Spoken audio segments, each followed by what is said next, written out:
Vamos à mensagem. Queridos, Mateus capítulo 7.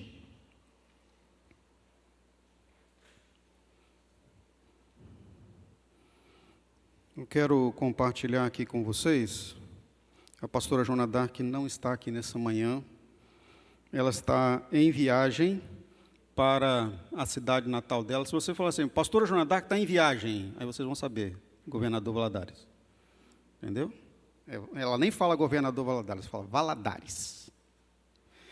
Mas a viagem não é uma viagem de passeio desta vez. A irmã dela está muito doente.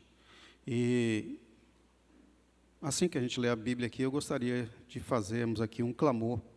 Essa é uma irmã que ela, sempre quando vai, é essa irmã que ela vai para a casa dela e ela está muito temerosa porque a situação não é boa.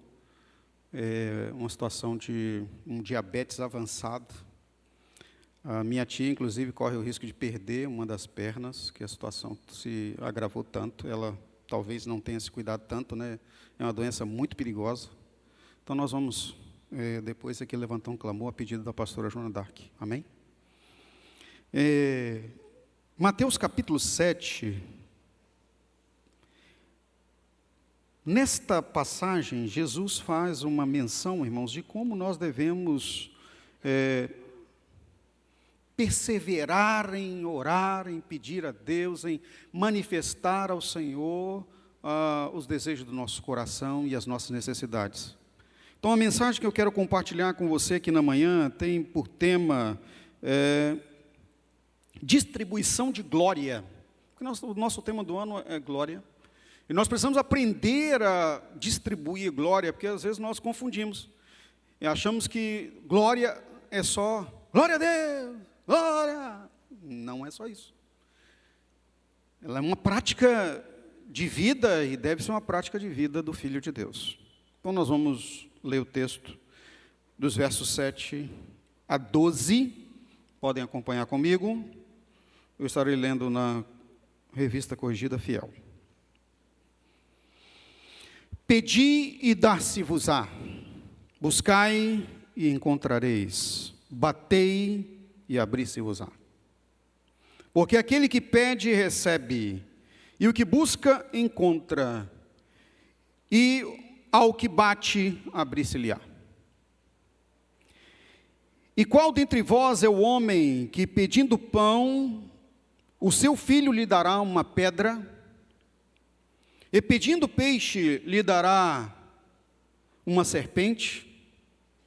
Se vós, pois, sendo maus, sabeis dar boas coisas aos vossos filhos, quanto mais o vosso Pai que está no céu dará bens aos que lhe pedirem.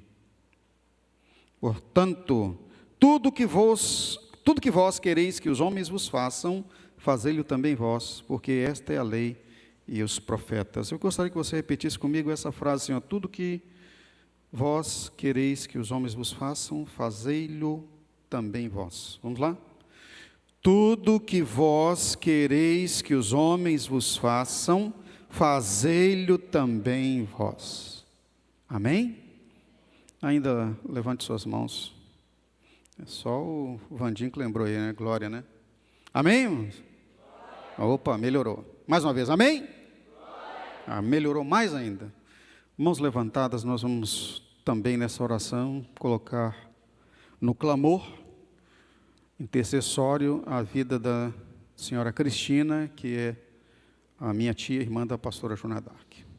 Oremos. Pai, em nome de Jesus, nesta manhã, louvamos a Ti pelo privilégio que temos de estar no templo de adoração na manhã de hoje, nesta celebração de graça e glória ao Teu nome, Cristo Jesus.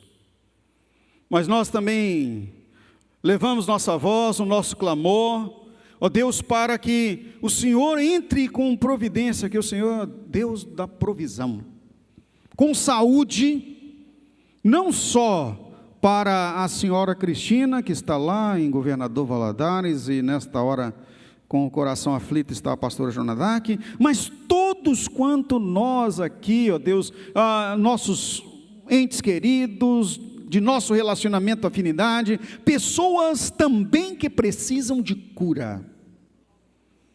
Em nome do Senhor Jesus Cristo, nós clamamos, ó El Rafá, Deus que sara, em nome de Jesus, amém. Ainda no final deste culto, irmãos, aqueles que quiserem vir à frente para receber unção com óleo acerca da cura, ou até de alguma necessidade especial, nós estaremos hoje impondo as mãos e orando por você, porque é o dia de falarmos de oração de glória. Pode sentar, amados.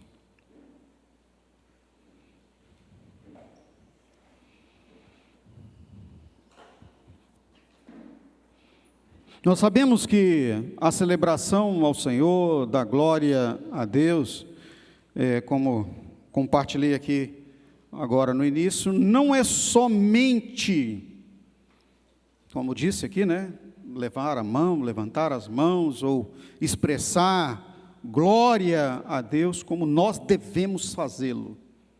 É mais do que isso. É uma vida inteira de entendimento, compreensão, ou seja, colocar para dentro o conhecimento de que nós estamos aqui para glorificar o nome do Senhor, não só com os lábios, volto a dizer, mas com a nossa vida, com o nosso procedimento, com o nosso testemunho,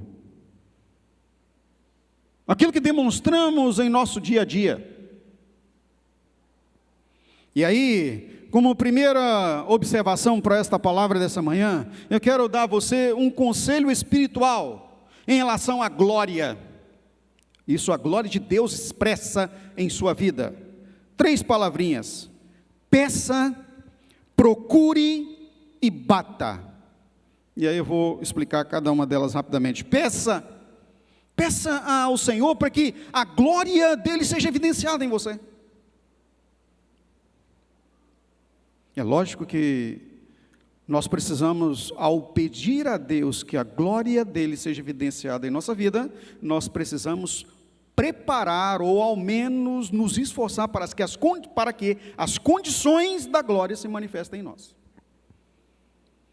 E para que essa condição seja evidenciada, eu quero citar um caso aqui do Antigo Testamento, narrado no livro dos Reis, que foi o caso de Elias, o profeta, quando Jezabel estava disseminando no meio do povo de Israel a adoração a Baal, um deus que exigia inclusive sacrifícios humanos de infantes.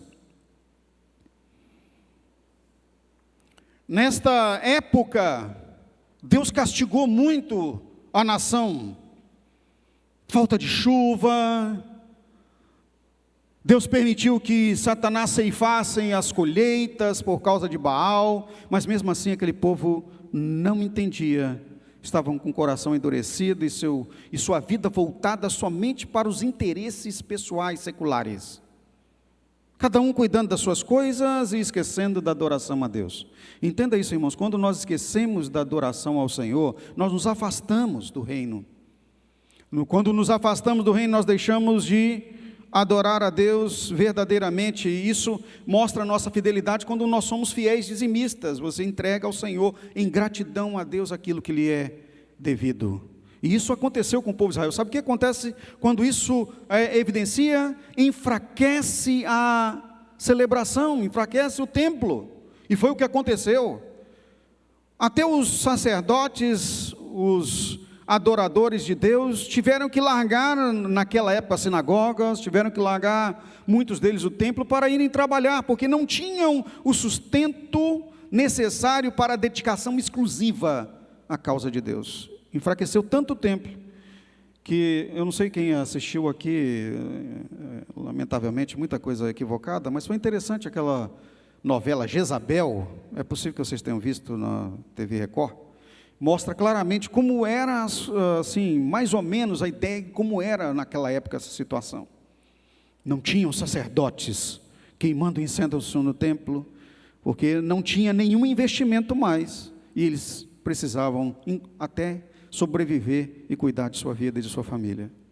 A gente cessou a adoração a Deus no templo. Só existiam os profetas. E um deles era Elias, um remanescente com poucos outros na região de Gileade e ainda perseguido. Mas ele fez um desafio. Nós conhecemos muito bem a história. O desafio do fogo. O desafio do fogo foi: aquele Deus que responder com fogo é o Senhor. E sabe o que foi preciso fazer? Foi preciso restaurar o altar. Para que, irmãos, a glória de Deus seja manifesta, ela fique evidenciada em nós, nós precisamos estar com o altar restaurado. O altar daqueles dias era exemplificado por 12 pedras lavradas, ou seja, preparadas para isso. Formavam uma pira, deitavam lenha em cima, preparava o cordeiro com as ervas amargas, cortava-o, era um cordeiro sem mancha, sem nenhum defeito, era colocado em cima, então queimava-se incenso ao Senhor e colocava fogo. Só que, quando Elias preparou o altar ao Senhor, ele preparou de forma totalmente diferente do que até então tinham sido feito, porque ele foi lá e lavrou as pedras, preparou o altar, depositou a lenha por cima, deu oportunidade para que os adoradores de Baal fizessem a sua adoração. Nós conhecemos o que aconteceu, eles não conseguiram fazer fogo descer do céu, os profetas de Baal se retalhavam com facas, sacrificaram humanos, ficaram lá, gritando o dia inteiro. Aí ainda chegou um ponto que Elias tinha tanta fé na glória e na manifestação de Deus, que antes mesmo de descer fogo do céu, ele já estava: talvez o Deus de vocês esteja ocupado. Quem sabe ele saiu para uma viagem, ou ele está dormindo. Grita mais alto, gente, é possível que ele esteja dormindo, né? Ou ele está muito ocupado, tem muita coisa para o Baal fazer, ele não dá para atender vocês, é muita gente no mundo. Elias foi sarcástico, né? Mas ele sabia que Deus iria responder por fogo. Nós sabemos que, historicamente, pela palavra de Deus, nós podemos chamar Elias de o profeta do fogo. Ele mandava descer fogo do céu e descia mesmo, não é? Então, naquele dia, quando acabou, já era tarde, final do dia, ele disse: olha, chega, eu já cansei de esperar o Deus de você responder, agora é a nossa vez. O que Elias fez, irmãos, na preparação? Ele pegou água, mandou jogar água na lenha, para ninguém dizer que foi armação, para ninguém vir contar a historinha. E não falou, e depois que molharam bastante o altar e a lenha, ele falou assim: pode jogar outra água por cima. E ele cavou um rego de terra em volta, assim, de forma que ficou cheio de água. Os historiadores dizem que esse rego que falavam lá era uma cerca de 1 metro de largura para 1 metro de fundura de água, ou seja, estava água mesmo, não era aguinha de aguar planta, não, era muita água, para não dizerem que foi uma armação dele. E quando ele clamou ao Senhor, não precisou de clamar muito, ele só disse: Deus do céu, Rei dos reis e Senhor dos senhores, o Senhor que é o Deus verdadeiro, responda para todo este povo que há Deus em Israel. Desça fogo do céu e consuma agora o altar. E a Bíblia diz que desceu fogo do céu de tal forma que não só queimou a lenha e o cordeiro que estava em cima, mas queimou a lenha, queimou o cordeiro, queimou as pedras, lambeu a água que estava no reino e fez uma cratera. E todos caíram de joelhos gritando: só o Senhor é Deus, só o Senhor é Deus. Diga nessa manhã, lá com suas mãos lá no alto: só o Senhor é Deus, só o Senhor é Deus. E diga à pessoa que está ao seu lado: como está seu altar? A glória de Deus, ela é manifesta quando o altar está pronto. Nós podemos clamar, nós podemos pedir, nós podemos suplicar, mas as condições da preparação do altar é minha responsabilidade, é sua responsabilidade, como filho do Senhor, os sacerdotes real, povo de propriedade exclusiva de Deus. E a Bíblia fala preparado. Diga para o seu irmão assim: preparado. Então vem a segunda palavra. Primeiro foi peça, né? Você vai pedir, tem que ter as condições. A outra é procure. Irmãos, para que possamos preparar as condições, procure, isso quer dizer, vá atrás. Nós brasileiros temos uma expressão que gostamos de usar, né? Corra atrás. Eu não gosto muito dessa expressão não, corre atrás. Eu até digo o seguinte, correr atrás está ruim. Porque quem corre atrás é que está perdendo. Nós, os filhos de Deus, nós corremos na frente, porque o Senhor é o nosso número 1. Diga ao seu irmão assim, com Jesus tem vitória. Hoje você vai falar bastante para o seu irmão aí, com Jesus tem vitória. Procure. Irmãos, eu fiquei pensando na preparação do altar. Lembra que Elias teve que lavrar as pedras? Sabe o que é lavrar as pedras? É preparar a pedra de forma que ela encaixar certinho. Pedras lavradas quer dizer que ele teve que fazer um serviço. As pedras vieram do céu para ele? Não, o fogo veio do céu, mas a pedra lavrada era obrigação dele preparar. Então ele teve que trabalhar na lavratura das pedras. Usaram, sei lá, como que é o nome desse negócio, ponteiro, né? Uma marreta. Isso quando a pedra já estava lá, mas ele teve que ir buscar as pedras, escolher as melhores. Depois teve que ir atrás da lenha, cortar a lenha. Depois teve que investir em um cordeiro, porque vocês lembram aqui que eu acabei de dizer que não tinha mais oferta, ninguém ofertava mais nada ao Senhor. Ele teve que investir do próprio bolso, ou talvez pegar das dele para ir, se ele tinha, não é? Ele teve que investir, ou seja, ofertar, ir atrás, porque naqueles dias realmente estava atrás, estava perdendo para Baal, o Senhor Deus, e o nosso Deus, irmãos, não pode perder para ninguém, e a responsabilidade da vitória é nossa, é a fé que faz com que Deus haja. A fé não é de Deus, a fé é sua. Repita comigo, a fé é minha. Lembra que Jesus sempre, quando curou, quando salvou, quando abençoou, ele diz, a tua fé te salvou, a tua fé te curou, a tua fé providenciou. Só depois ele diz, vai em paz. É a fé. A fé é o combustível que nós precisamos buscar. E eu aprendi que fé, irmãos, a fé ela é nutrida, ela é alimentada com fé. Por isso que a palavra de Deus fala que é de fé em fé. Quando nós estamos para adquirir essa propriedade, onde você está aqui agora, que é o templo da igreja, já contei isso várias vezes aqui, nós estávamos na Neuci Lopes Vieira, onde é hoje a rua que passa os ônibus lá em direção à Vitória em mão única, e precisamos comprar uma área maior, mais adequada para o templo, porque naquela época, aquela região lá, ainda como é hoje, é muito deserta. Eu me nutri de fé com homens de Deus que passaram por situações semelhantes. Eu comecei a procurar em alguns lugares histórias, testemunhos de igrejas, de pastores que adquiriram para Deus um templo sem dinheiro.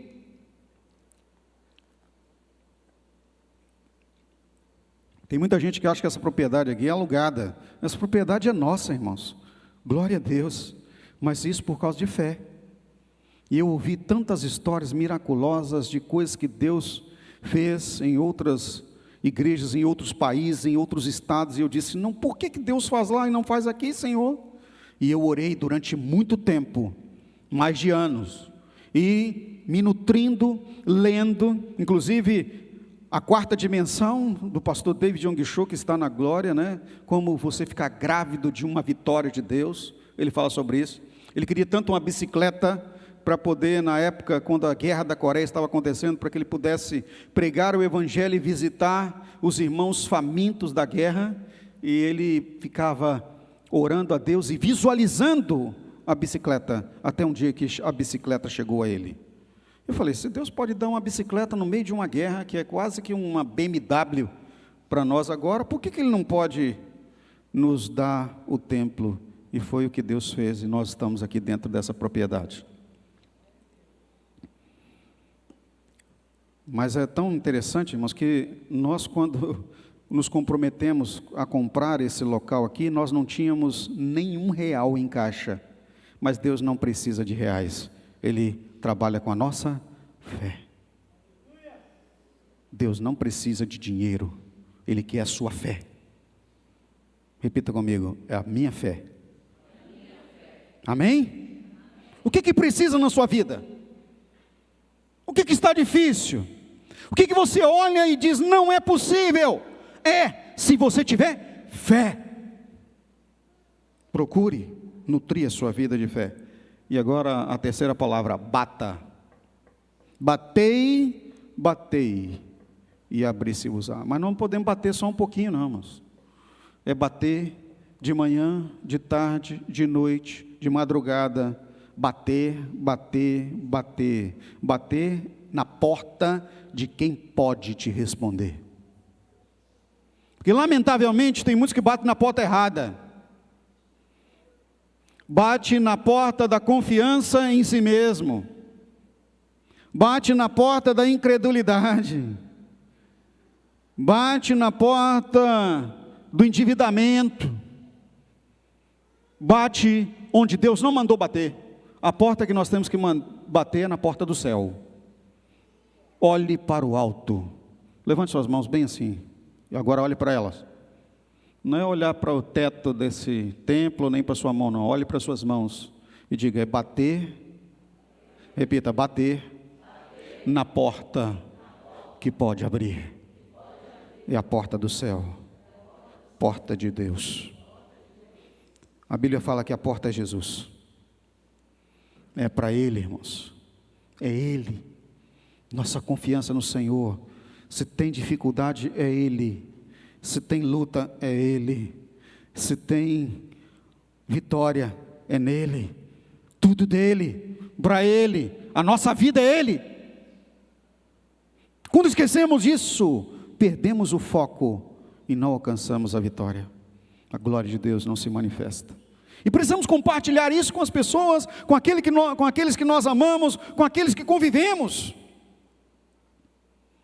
Então, o segundo conselho nesta manhã é: invista na glória de Deus, com sua família, com aqueles que você ama.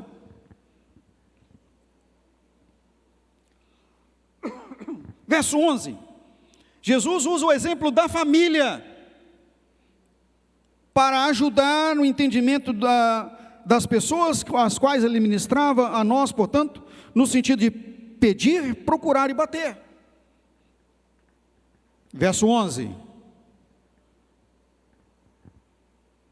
verso 9 a 11. E qual dentre vós é o homem que, pedindo-lhe pão o seu filho, lhe dará uma pedra? Jesus usa o exemplo da família. Qual é o pai que um filho pede, uma filha pede uma bênção, aí vai lá e ao invés de dar a bênção, dá uma maldição? Às vezes nós deixamos até de comer, deixamos até de fazer para nós mesmos, para fazer para os nossos filhos, sim ou não?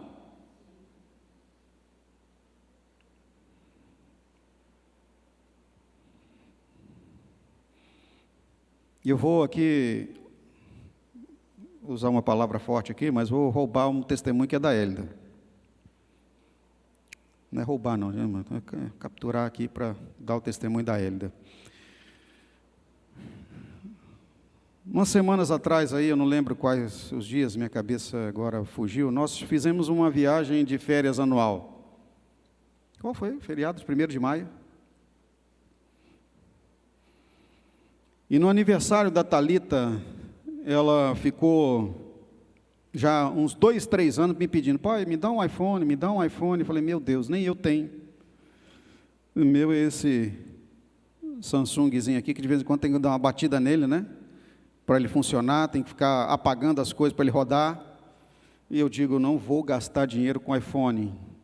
Não vou. Mas você sabe que quando bate demais, era de manhã, de tarde, de noite. Pai, quando você vai me dar um iPhone? Quando é que você vai me dar um iPhone? Irmão, nós precisamos aprender assim, com a insistência daqueles que são inocentes quantas coisas valem, né? Ela fez 18 anos agora, mas não tem noção muito bem ainda de quanto que as coisas valem, né? Mas eu fui juntando um dinheiro. Juntei um dinheiro que deu assim, se fosse comprar aqui no Brasil, a metade de um iPhone, era cortar um iPhone no meio, né? Comprar metade.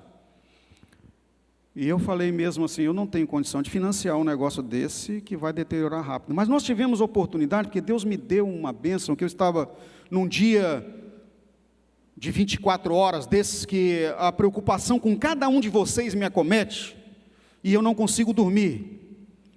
E estava de madrugada, e orando ao Senhor também, pedindo, Senhor, eu precisava tanto de tirar um período, nem que fosse uns diazinhos de descanso com a minha família, porque eu e a pastora Eli, nós não tiramos férias. Ela tem ainda férias no trabalho, mas eu toco direto. Igreja, ou seja, você, né, não dá para tirar férias da sua vida. Imagina se eu parar de orar pela sua vida, parar de preparar mensagens, hein? Parar de cuidar de vocês, parar de ser sua autoridade espiritual por 30 dias, o que vai acontecer com a sua vida? Só quem tem noção disso é que sabe que você tem uma cobertura espiritual, de uma autoridade espiritual que entregou a sua vida para isso. E eu orei ao Senhor, falei, Senhor, eu preciso de uns diazinhos. E aí, numa madrugada, irmãos, eu estava olhando assim, eu queria tanto levar a Hélida em Foz do Iguaçu, porque eu tive a oportunidade de estar 3 vezes em Foz do Iguaçu, quando eu viajava muito pela Convenção Batista. 2 vezes pregando lá, em igrejas, e 1 vez numa reunião geral. E aí, eu queria tanto levar, eu falei, deixa eu olhar aqui, quanto que está uma viagem para Foz do Iguaçu? Irmãos, e naquela noite, entrou uma promoção na Latam, ida e volta a Foz do Iguaçu por R$620. Isso é impossível, irmãos, uma viagem de avião para Foz do Iguaçu é 1.900, 1.500, naquele dia 600, e ainda parcelava em 10 vezes sem juros. Isso tem 1 ano e meio atrás. Aí eu tinha naquele dia que você está com o seu cartão ainda, na possibilidade de fazer uma dessa, e eu fui lá e passei o cartão, chama-se Cartão Fé, e parcelei, comprei 3 passagens para Foz do Iguaçu, para 1º de maio, com volta no dia 5, que era o tempo que dava, num feriado prolongado, mais ou menos, e a gente nos programar há 1 ano e meio. E parcelamos, e quando viajamos já não tinha dívida nenhuma da viagem, mas nem local para hospedagem eu tinha até no dia anterior. É muita fé, né, irmãos? Diga assim comigo, se você tiver fé, você vai comer o melhor dessa terra. Abra sua Bíblia, por gentileza, Isaías 1:19.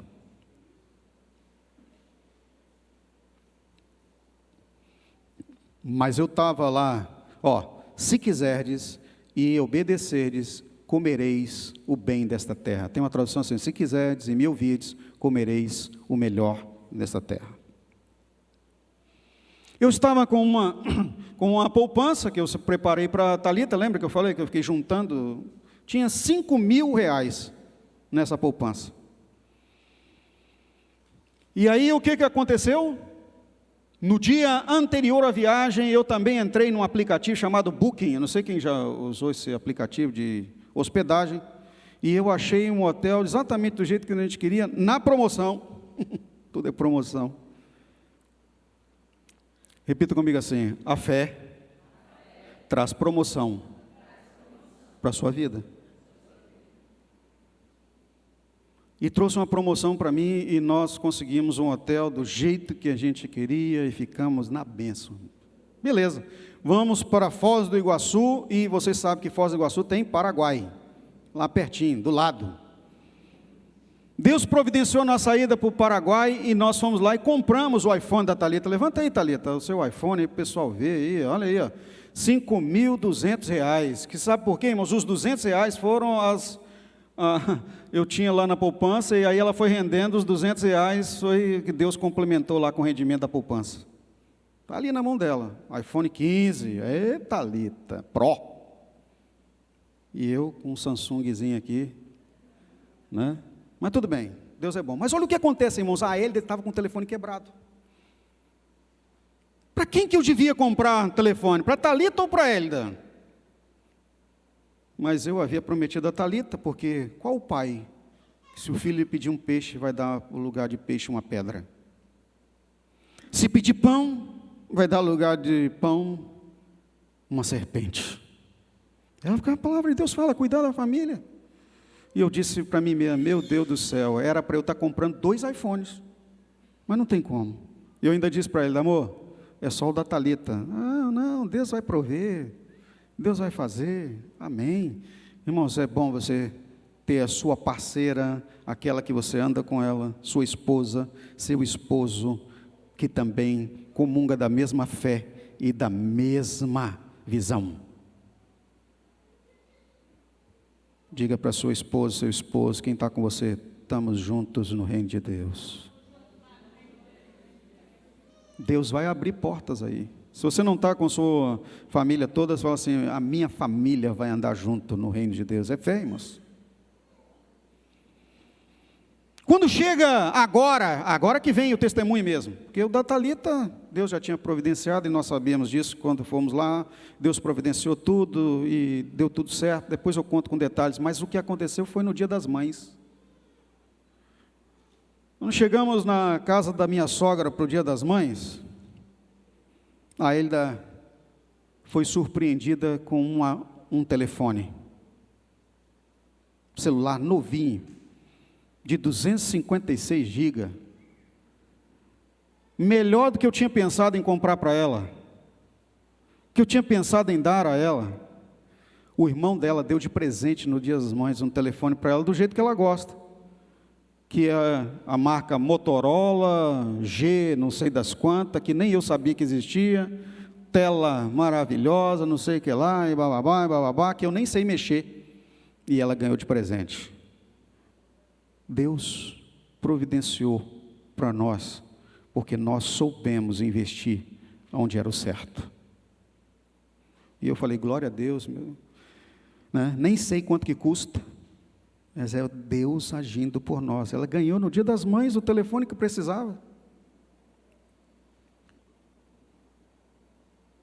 Na hora ela se emocionou, eu fiquei meio que congelado, falando, glória a Deus. Aí a gente entende como Deus cuida de cada um de nós. Foi uma surpresa tão grande, um irmão, dá para uma irmã, no Dia das Mães, um negócio caro desse. Irmão caçula dela. O telefone custa quase 4.000, irmãos. Um negócio assim, desse, é o mais novo que lançaram agora. Assim, impressionante. Então, o que Deus faz por nós quando nós cuidamos dos nossos? Nós precisamos aprender, irmãos, que daqueles que nós estamos cuidando, e aí eu quero dizer para você, não é só dar um presente não, mas é investir na sua família, cuidando do que são seus. Você faz célula madre na sua casa, reúne a sua família para adorar o Senhor, para estabelecer um culto em sua residência. Você ensina a sua criança desde pequeno, que a palavra de Deus nos diz em Provérbios 22:6, ensina a criança no caminho que deve andar, pois até quando envelhecer não se verá dela. Eu tenho uma filha de 18 anos que é comprometida com o reino de Deus, irmãos. Isso não é fácil não. Mas por que a Thalita é comprometida com o reino de Deus? Porque ela vê em nós, a nossa vida é reino de Deus. A nossa casa, o assunto principal é a igreja. O assunto principal é adorar a Deus. O assunto principal é servir a Deus. Nós não temos outro assunto principal. É na hora do almoço, é na hora do jantar, é na hora que estamos conversando. A nossa vida é reino de Deus. Não nos desfocamos disso. Só para você tomar conhecimento, até quando a gente briga, é por causa do reino de Deus. É porque está atrasado, é porque não fez da qualidade que deveria, estamos perdendo tempo. Até as nossas brigas pessoais da família nossa aqui, é por causa do reino de Deus. Invista em sua família. E aqui, irmãos, invista em sua família, invista em sua família espiritual também. Quantas vezes a gente pega no pé da Thalita: Thalita, você já entrou em contato com todas as meninas do seu Javite? Thalita, manda mensagem. Thalita, ora por elas. Thalita, o jejum.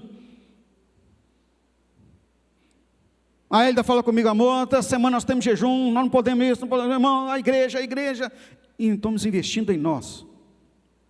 Nós não estamos perdendo nossa vida, porque a palavra de Deus diz que aquele que deixar o mundo ganha a sua vida. Aquele que perder as coisas deste mundo por minha causa tem reino de Deus. É isso. Invista. Verso 12. Portanto, tudo o que vós quereis que os homens vos façam, fazei-lo também vós. Você quer atenção? Investir no reino. Você quer atenção? Dê atenção. Você quer que as pessoas lhe cumprimentem? Cumprimente.